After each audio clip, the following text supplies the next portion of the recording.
Okay, let's dive right into this. Welcome to today's Explainer, where we're unpacking a really fascinating high-stakes standoff happening right now in the supply chain.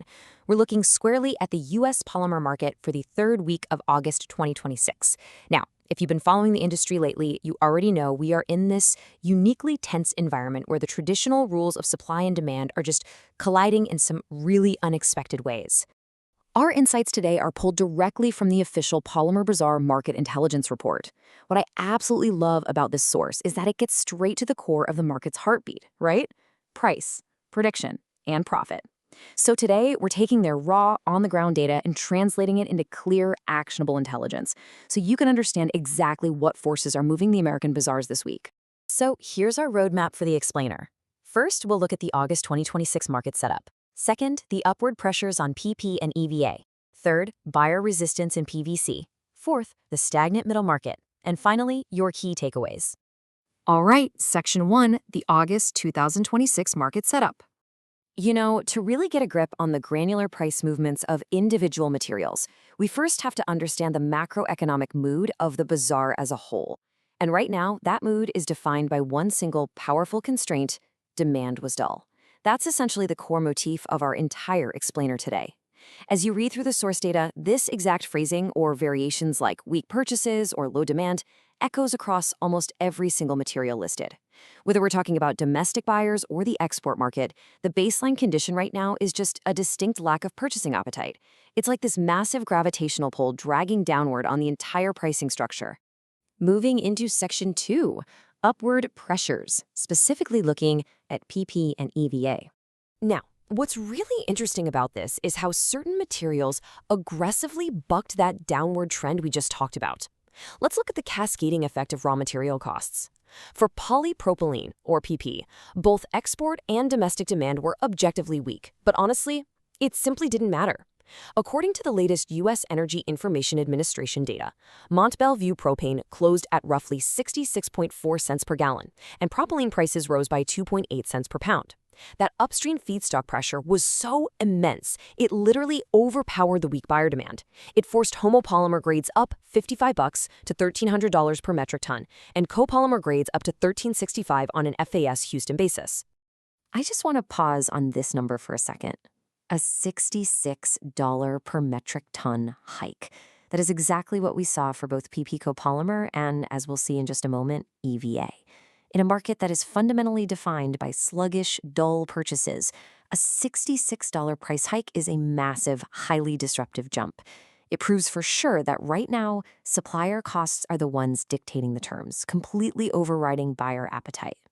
But hey, local feedstock isn't the only thing pushing prices up. Let's take a look at EVA, which also saw that 66 per metric ton increase, bringing it up to $1,280 FAS Houston. The catalyst here wasn't actually domestic production costs at all. It was global logistics. The data explicitly notes that recent price movements in Asian bazaars directly impacted the American bazaars. So even though domestic demand for EVA remained super low, global ripple effects artificially inflated the U.S. market.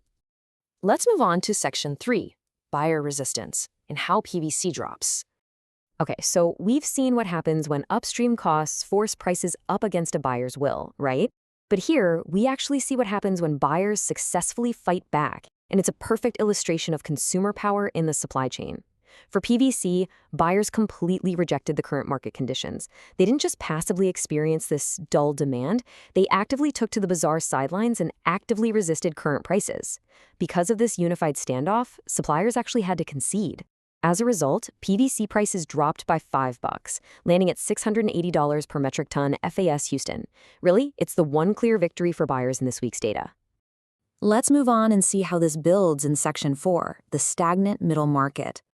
We've looked at the extremes, prices shooting up or dropping down. But the vast majority of the polymer market right now is actually trapped right in the middle, caught in this massive tug-of-war.